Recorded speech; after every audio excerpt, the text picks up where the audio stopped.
하나님의 말씀 같이 나눕니다.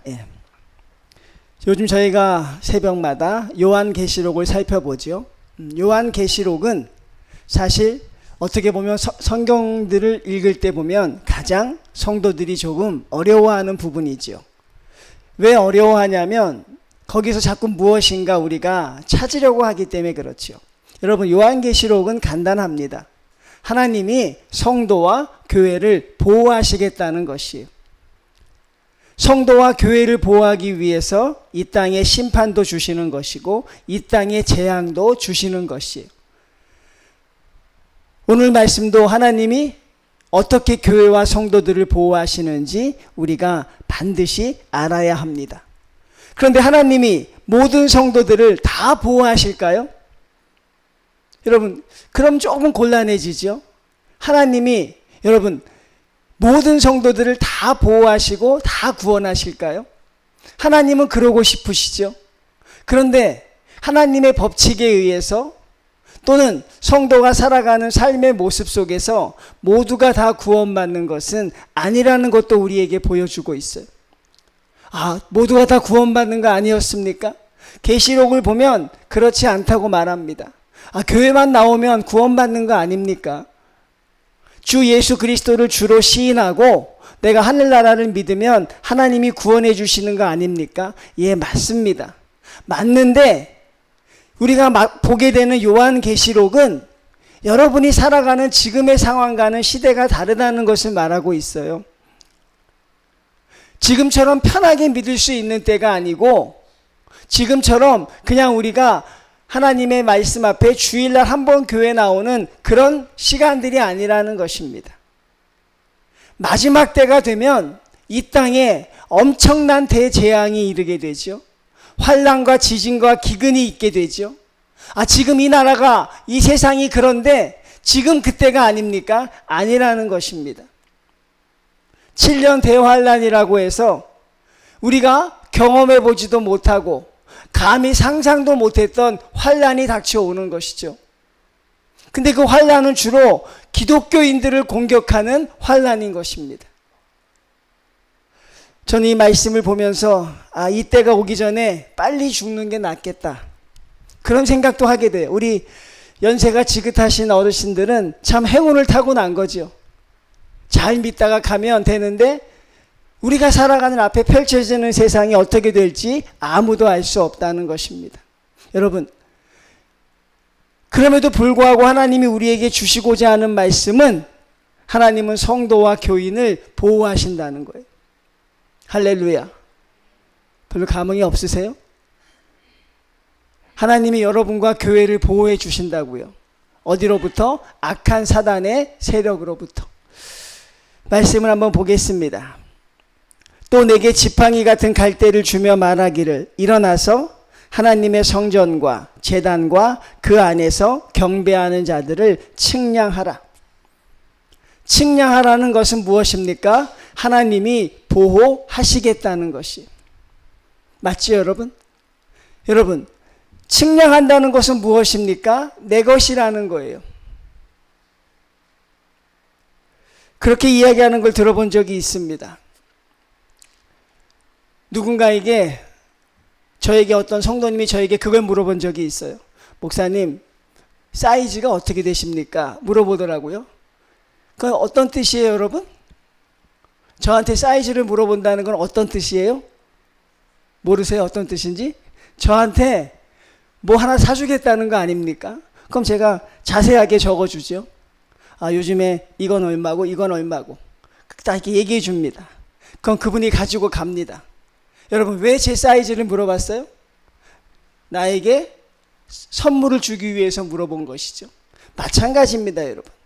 하나님이 측량한다는 것은 무엇이냐면 내 것이라는 것을 표현하기 위해서 그래요. 너는 내 것이다. 너는 내 것이라는 것입니다. 그럼 하나님의 것이 어떤 거예요?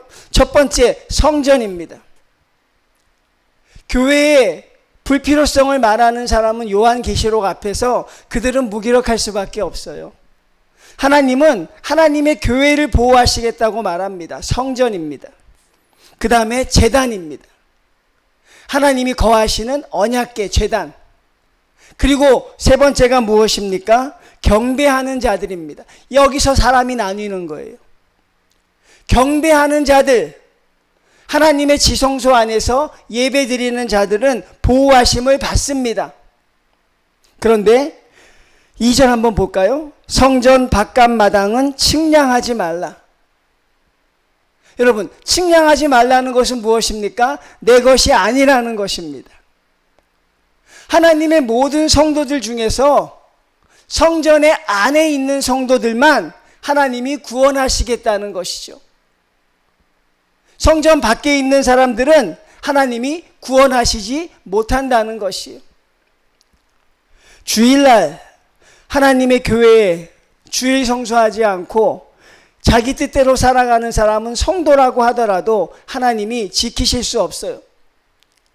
여러분이 하나님 말씀을 들으면서도 하나님의 말씀이 진리인 줄 알고 믿지 않고 그저 내 생각대로 살아가겠다고 한다면 그 사람도 하나님이 구원할 수 없는 것처럼 마지막 때가 되었는데 성전 안이 아니라 성전 바깥 마당에 있으면 구원받지 못한다는 것이죠. 그러면 여러분, 성전 안과 성전 바깥 마당의 차이가 무엇일까요? 굉장히 여러 가지 가치 기준이 있겠죠. 어떤 사람이 성전 안에 있는 사람이고 어떤 성도가 성전 바깥에 있는 사람일까? 여러분, 굉장히 우리는 궁금하죠. 그렇죠? 지금의 시대와 비교하면 안 돼요. 지금 우리가 살아가는 세상과 비교하는 것이 아니라 이런 대환란이 왔을 때 참된 성도이냐, 하나님이 구원할 성도이냐, 그렇지 않을 성도이냐, 하나님의 교회이냐 아니면 세상의 교회이냐를 가르는 가치 기준이 있어요. 우리가 너무나도 잘 알고 있는 것입니다. 여러분이 너무나도 잘 알고 있지만 우리가 하지 못하고 있는 것, 우리가 너무나도 잘 알고 있지만 여전히 그 뜻을 실천하지 못하고 있는 것, 그게 무엇입니까? 3절을 먼저 보면 나의 두 증인이라고 말합니다. 깜짝 놀라는 것이죠. 여기서 하나님의 복음을 전하지 않는 증인과 하나님의 복음을 전하는 증인으로 나뉘어진다는 것이에요. 놀랍지 않으세요? 하나님의 말씀을 지켰느냐 지키지 않느냐가 아니라 이때가 되면 하나님의 말씀을 전하는 참된 증인이 되는 교회와 하나님의 말씀을 전하지 않고 침묵하는 교회로 나뉜다는 것이고, 이때가 되면 하나님의 말씀을 전하는 하나님의 성도와 하나님의 말씀을 전하지 않는 사람으로 나뉘게 된다는 것이. 그래서 제가 오늘 제목을 정하기를 성도와 교회가 이 땅에 존재해야 되는 이유라 그랬어요. 지금은 여러 가지 이유로 존재할 수 있어요. 여러 가지 성도들로 지금은 존재할 수 있습니다. 그런데 요한계시록의 이때가 되면 가치 기준은 하나입니다. 무엇입니까? 복음을 전하느냐 전하지 않느냐의 차이입니다. 우리 학생들 왜 공부를 열심히 해야 됩니까? 하나님의 증인 되기 위해서입니다. 우리가 왜 돈을 많이 벌어야 합니까? 하나님의 증인 되기 위해서. 하나님이 여러분을 왜 이 땅에 태어나게 하셨습니까? 증인 되기 위해서. 그래서 여러분, 주님은 제자를 삼으라고 이야기했고 사도행전은 너희가 땅끝까지 이르러 내 증인이 되게 해달라고 했어요. 우리가 너무나도 잘 알고 있지만 여전히 하고 있지 못하는 것, 성도들, 믿음 좋은 성도들이 제일 못하는 것, 목회자들도 어떻게 보면 잘 못하는 것, 그리고 그거를 못하니까 다른 것으로 만회하려고 하는 것. 식당에서 주거나 봉사해도 아무 상관없는 거예요, 여러분. 성경을 하루에 10번, 20번 읽어도 하나님의 증인과는 상관이 없는 것입니다. 제가 성경을 연구해서 아무리 주옥 같은 말씀을 전한다고 하더라도 그건 다른 거예요. 어떤 것도 대체할 수가 없는 것이지요. 여러분, 자녀에게 있어서, 어린아이에게 있어서 어머니의 존재는 참 대단하죠. 그 어머니의 존재가 다른 것으로 대체가 됩니까? 그 어머니의 존재가 다른 것으로 대체가 돼야 안 돼요? 안 됩니다. 아무리 똑같은 사람을 데려다 놔도, 아무리 똑같은 말을 하고 똑같은 옷을 입혀놔도 절대 대체되지 않는 것이죠. 마찬가지입니다. 하나님께 복음을 전하는 전도는 다른 것으로 돌려막기 할 수 없어요. 헌금을 많이 낼까요? 내가 주님 앞에 봉사할까요? 여러분, 그게 그렇게 돌려서 그 되는 게 아니라는 것이죠. 결국 무엇입니까? 하나님의 복음을 전하는 증인이 되어야 한다는 것입니다. 이게 이렇게 중요해지는 거죠. 요한계시록에 가면 성도라고 앉아있는 사람들 중에서 하나님의 복음을 전하지 못하고 하나님의 증인이 되지 못하는 성도들은 마지막 때에 하나님 앞에 버림을 받을 수 있는 조건이 되는 성도라는 거예요. 참 부끄럽죠. 우리가 이 얘기하면, 한국교회 이 얘기하면 부끄러워하는 사람이 많아요. 저부터 부끄럽죠. 누구 하나를 전도해 보질 못한 거예요. 누구 하나 하나님의 명령으로 증거해 보질 못한 거예요. 그리고 결국 무엇입니까? 나 하나만 잘 믿으면 되지라는, 여러분, 성경에도 없는 이야기를 가지고, 성경에 여러분 하나만 잘 믿으란 말이 없어요. 여러분 잘 믿고 천국 가라는 말은요, 없습니다. 성도는 존재하는 순간부터 내가 아니라 남을 위해 존재하는 사람들이에요.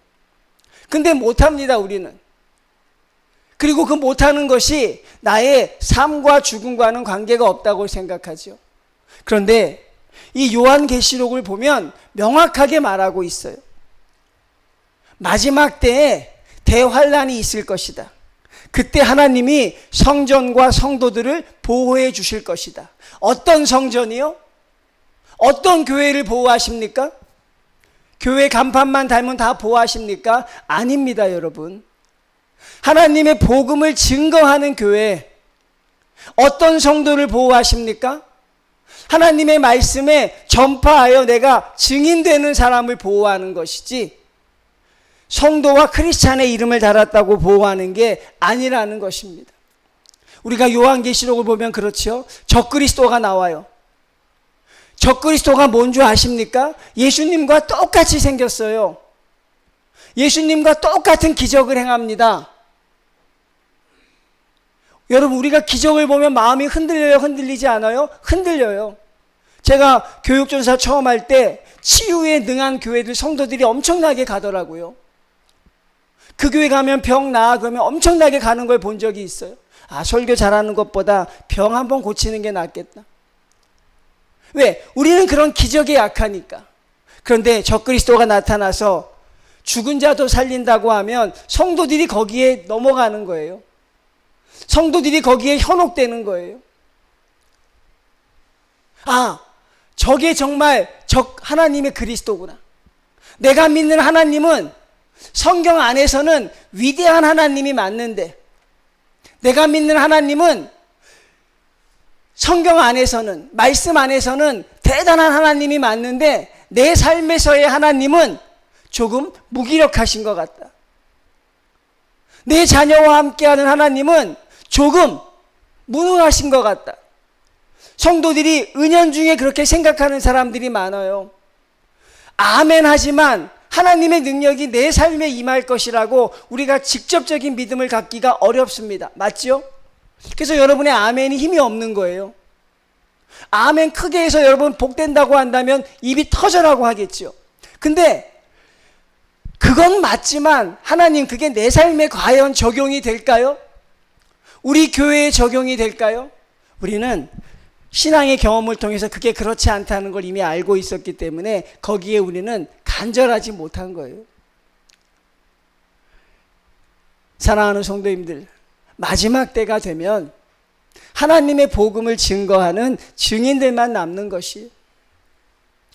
근데 우리는 그 사실을 자꾸 잊고 있죠. 교회는 웰빙을 추구하는 곳이 아니라 그랬죠, 여러분?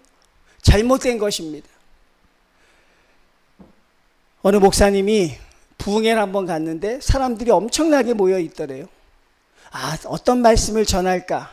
그랬더니만 성경의 말씀을 가지고 건강해지는 방법을 전하는 부흥회더래요. 사람들이 적고, 이렇게 살면 건강해집니다. 이렇게 살면 잘 살 수 있습니다. 저도 한번 얘기해 드린 적이 있죠. 다니엘을 얘기하면서 다이어트 할 때 성도들이 다니엘처럼 한다고 이야기한 적도 있었죠. 자, 그런 걸 자꾸 적용하는 거예요. 사람들이 인산인해예요.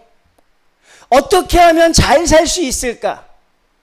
어떻게 하면 우리가 잘 누리며 살 수 있을까? 성도들이 거기에 고민하고 있어요.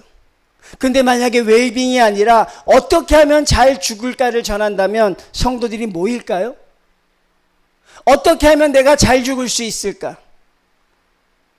잘 사는 게 관심이 있는 게 아니라 잘 죽는 게 관심이 있어야 하는데 우리 성도들은 그게 바뀌어 있죠. 하나님 앞에 내가 구원을 받았다는 그 감격의 기쁨을 누리지 못하니까 남에게 복음을 전하는 일을 하지 못하죠. 그래서 마지막 때가 되면 하나님이 구원하시는 교회는 분명합니다. 하나님의 증인이 되는 교회는 하나님이 능력을 주실 것이에요. 그 성도들은 하나님이 복을 주실 것입니다. 그렇지 않은 사람에게는 하나님이 어떻게 보면 구원의 역사를 펼쳐주지 못하는 것이죠. 굉장히 사실 성도로서 늘 마음 한쪽에 무거운 구석이 있지요.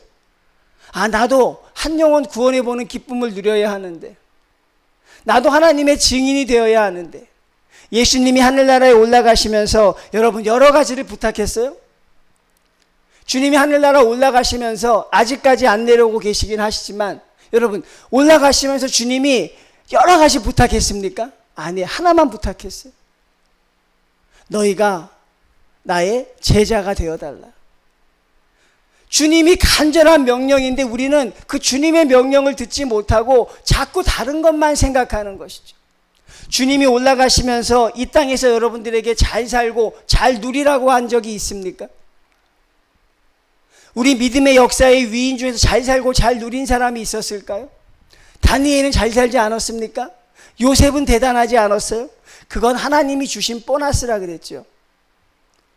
여러분, 다니엘이 국무총리가 되려고 추구한 사람이었어요? 요셉이 총리가 되겠다고 작정한 사람이었어요? 아닙니다, 여러분. 하나님께 최선을 다했더니 하나님의 증인되어 살았더니 하나님이 그냥 주신 자리예요. 무엇인가 특별한 것이 있어서 얻은 게 아니라는 것이죠. 저와 여러분은 지금 그걸 잊고 사는 거예요. 언제부턴가 나 하나 내 믿음 지키는 것도 어렵다고 생각합니다. 근데 여러분 아십니까?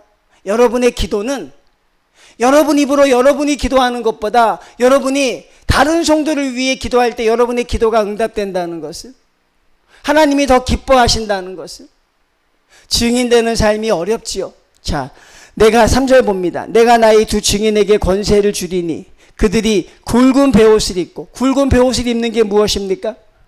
극심한 고통을 말하는 것이에요. 생명과 바꾸는 고통을 말하는 것입니다. 증인되면 너 죽어. 하나님 말씀 전하면 너 죽을 수밖에 없어. 그런 상황이라는 것이에요. 근데 이게 얼마 동안이라고요? 1260일. 1260일은 다른 말로 하면 42달, 그렇죠? 또 다른 말로 하면 무엇입니까? 한 때와 두 때, 반 때, 3년 반이죠. 이스라엘 백성들에게 이 1260일은 그들에게 있어서 트라우마 같은 거였어요.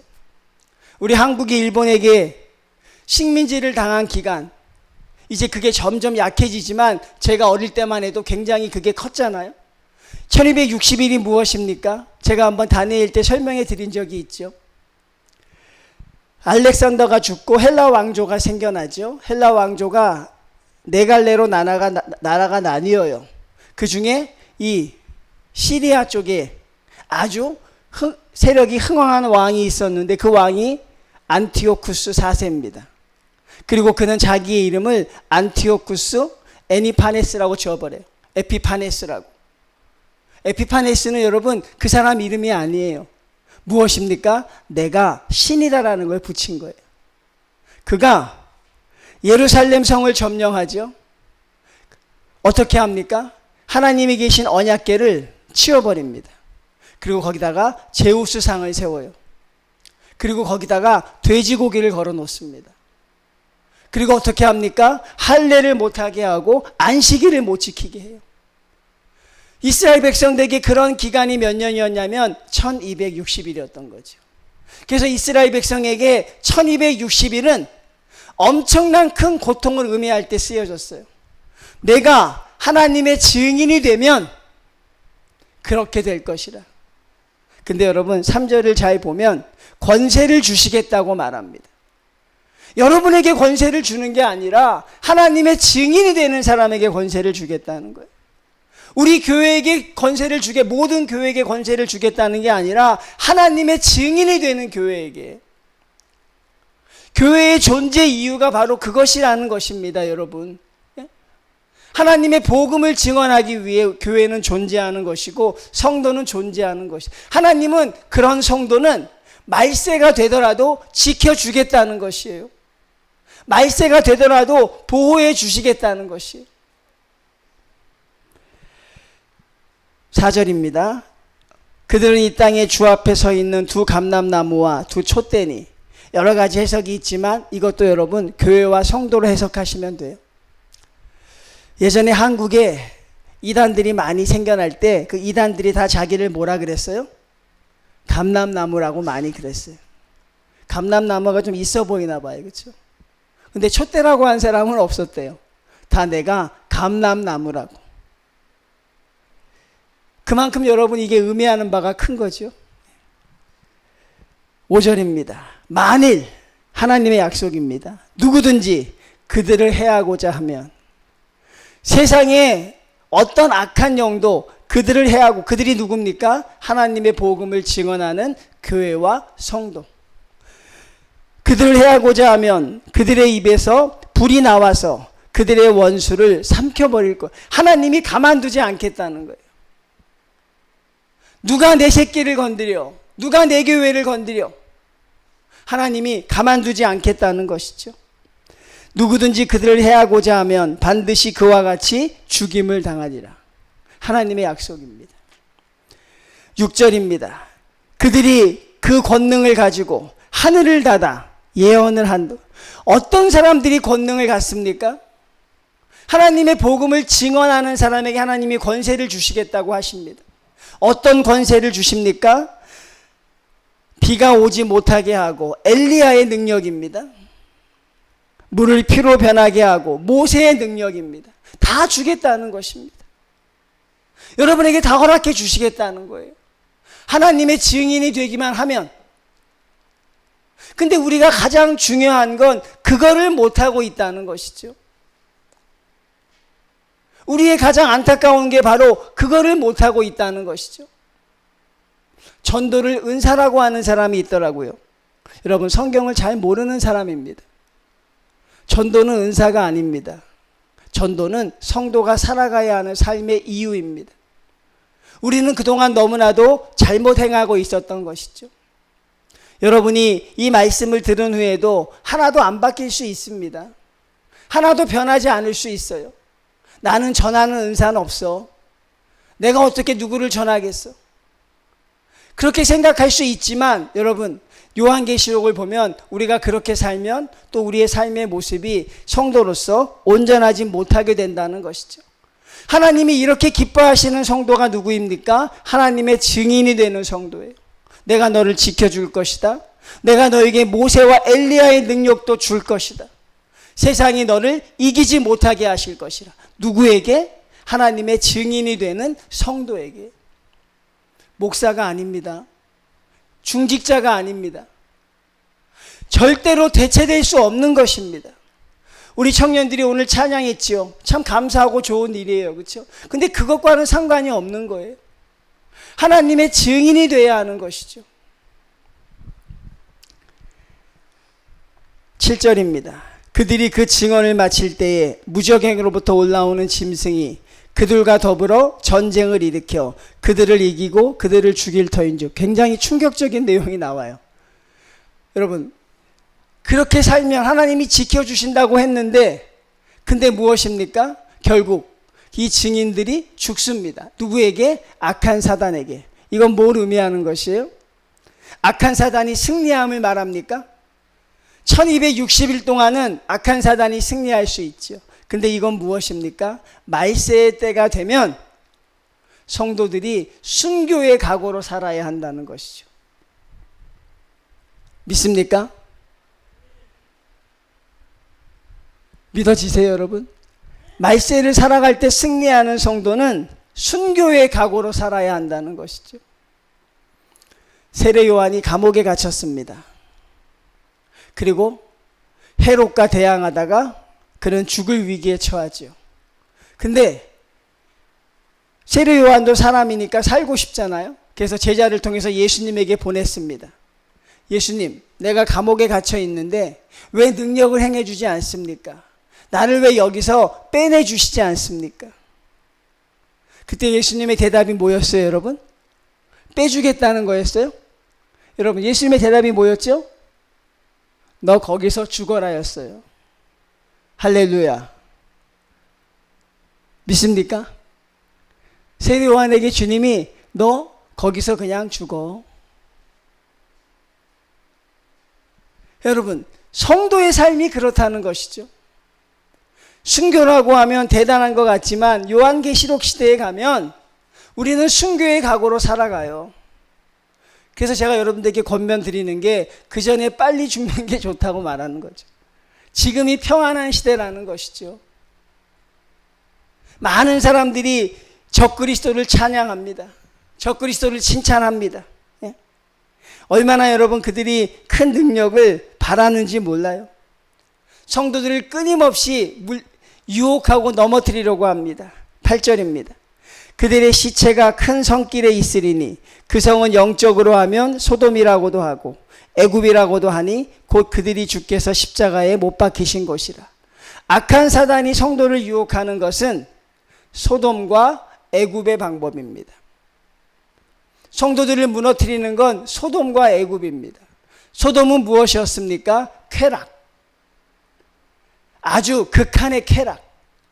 성도들이 무너뜨리는 건 세상의 쾌락이죠.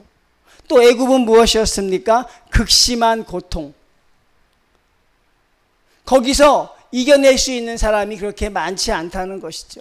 순교의 정신을 가지지 않으면 거기서 이겨낼 수 없다는 것을 우리에게 보여주고 있습니다. 성경의 말씀을 이야기하고 있습니다. 여러분, 제가 어떤 역사 이야기를 하는 게 아니에요. 이 일은 반드시 이루어질 것이라. 자, 요한계시록 10장 한번 보겠습니다. 10장 9절부터 11절까지 제가 읽어드릴게요. 내가 천사에게 나아가 작은 두루마리를 달라 한즉 천사가 이르되 갖다 먹어버리라. 내 배에는 쓰나 내 입에는 꿀같이 달리라. 내가 천사의 손에서 작은 두루마리를 갖다 먹어버리니 내 입에는 꿀같이 다나 먹은 후에 내 배에서는 쓰게 되더라. 자, 11절입니다. 그가 내게 말하기를 내가 많은 백성과 나라와 방언과 임금에게 다시 예언하여야 하리라. 이게 성도의 마지막 사명입니다.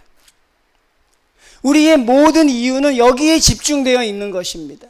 그래서 그것을 하지 않는 교회는 어떻게 보면 존재 이유가 없는 것이죠. 그걸 하지 않는 성도는 이 땅에서 존재돼야 하는 이유가 점점 사라져가는 것이죠. 나 하나 잘 살겠다고 하는 성도가 이 땅에 많아서 좋을 게 뭐가 있습니까? 여러분, 내 자식 하나 잘 키워보는 게 최선의 목표인 성도가 이 땅에 많아서 하나님께 좋을 게 뭐가 있어요? 하나님께 좋은 건 하나님의 증인이 되는 교회와 성도가 많아야 한다는 것이죠. 바로 우리는 계시록을 통해 그것을 깨닫게 되는 것입니다. 성도님들, 하나님이 기뻐하시는 일을 하십시오. 하나님이 기뻐하시는 성도가 되십시오.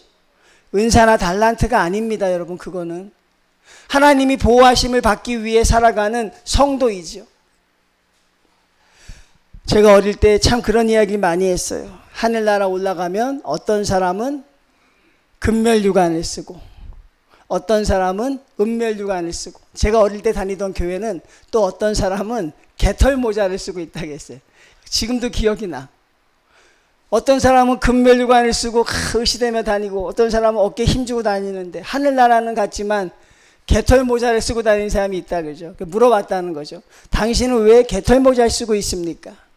나는 한 사람도 전도하지 못했습니다.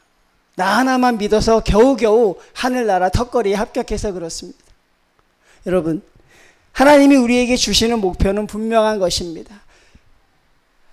전도해서 교회를 채우자, 전도해서 성도가 많아지자, 그게 아니라 하나님의 증인이 되어서 여러분들이 증인의 사명을 감당하는 게 가장 중요하다고 말씀하고 계신 것이죠.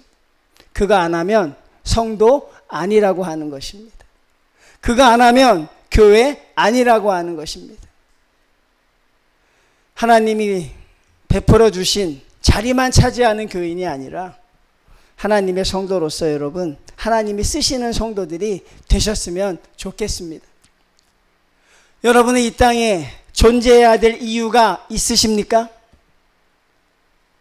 여러분, 이 땅에 반드시 여러분이 계셔야 합니까? 정인교회는 이 지역에 있어야 하겠습니까? 하나님의 질문 앞에 여러분 마음속에서 기도하면서 대답해보는 한 주간이 되시기를 주님의 이름으로 축원을 드립니다.